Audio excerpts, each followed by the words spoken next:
আমাদের আক্রান্ত অত্যাচারিত নিপীড়িত ভারতীয় জনতা পার্টির কর্মী সমর্থক নয়, ভোটার, বিশেষ করে সনাতনী, রাজবংশী এবং পিছিয়ে পড়া সমাজের মানুষজন, তাদের যেভাবে এখানে অত্যাচার হয়েছে তার একটা খণ্ডচিত্র আপনারা দেখেছেন। আমরা প্রায় ঘন্টাখানিক ধরে 7-8 জনের কাছ থেকে শুনেছি বিবরণ। এখানে যেভাবে আক্রান্ত মানুষজন আছেন বা বিভিন্ন জায়গায় আত্মীয় স্বজন, আমি এর আগে আমাদের পূর্ণিবাড়িতেও ফুলবাড়ি পঞ্চায়েতের মেম্বারদের সঙ্গে মিট করতে করতে এসেছি। আমরা যা বলেছি সবার সামনে বলেছি, দরজা বন্ধ করে কিছু বলিনি।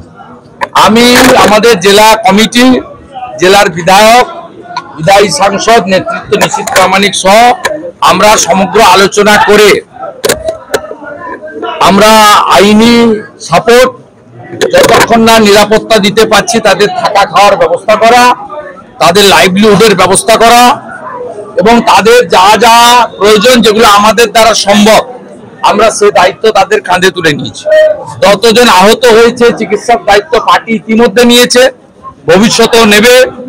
পঞ্চায়েত অফিস যেগুলো খুলতে দিচ্ছে না, লাগাচ্ছে, বিডিওকে, জেলা শাসককে চিঠি করা হচ্ছে।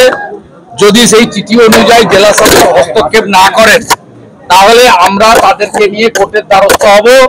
পুলিশ প্রোটেকশনে পঞ্চায়েতের পরিষেবা স্বাভাবিক করার বিষয়েও আমরা উদ্যোগ নিচ্ছি।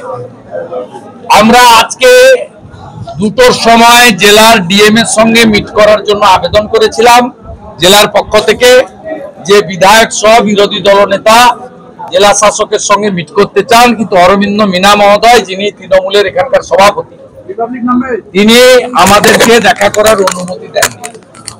এটা দুর্ভাগ্যজনক বিষয় যে জেলা শাসক রাজ্যের বিরোধী দলনেতা এবং নির্বাচিত বিধায়কদের 10 মিনিট ধরে জেলার যে ভয়ঙ্কর পরিস্থিতি শুনতে রাজি নন। আমরা জানি যে নিশীথ প্রামাণিক মহোদয়কে কিভাবে হারানো হয়েছে। নিশীথ প্রামাণিক 1700 বুথে 60,000 ভোটে লিড ছিল, তাকে 19 এবং 20 রাউন্ডের গণনাতে হারানো হয়েছে 164টা বুথে।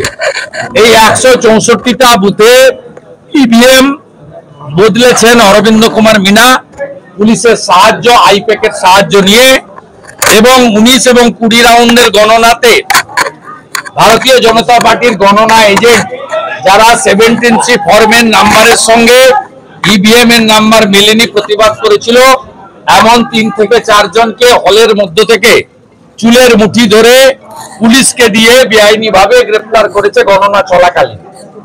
তাই এই যে ফলাফল কোচবিহারের ক্ষেত্রে, এই ফলাফল প্রকৃত ফলাফল নয়। এবং আমি এর আগেও নিশীথ প্রামাণিক মহোদয়কে পরামর্শ দিয়েছি যে সমস্ত 17C ফর্মের নাম্বারের সঙ্গে ইভিএম মেলেনি, তার জন্য প্রয়োজন হলে তিনি 30 দিনের মধ্যে, নিয়ম ইতিমধ্যে 10 দিন অতিবাহিত, ইলেকশন পিটিশন করতে পারেন।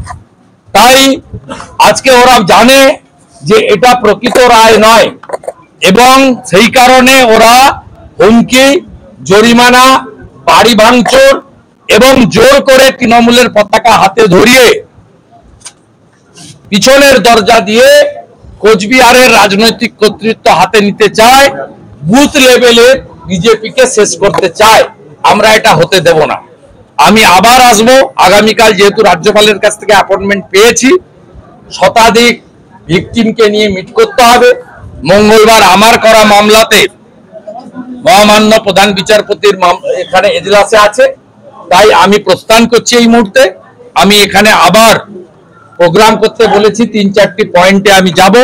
আর আমাদের যে ন্যাশনাল টিম আসছে তারাও যাতে কোচবিহার ভিজিট করে, তার জন্য মাননীয় সুকুমার রায়, আমাদের জেলা সভাপতি, প্রদেশকে জানাবেন, তারাও মিট করবেন।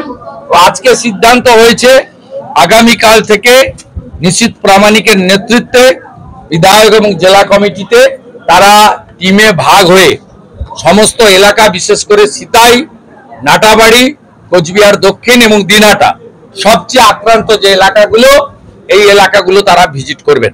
আর যতক্ষণ পর্যন্ত আমরা নিরাপত্তা সুনিশ্চিত করতে না পারছি ততক্ষণ পর্যন্ত বিজেপি কর্মী, সমর্থক, নেতৃত্ব, পঞ্চায়েত মেম্বার, তাদের আমরা না যাওয়ার পরামর্শ দিয়েছি। দক্ষিণবঙ্গের 4টি আসনে আপনি বলেছেন কলকাতায় যে আপনি কোর্টে যাবেন।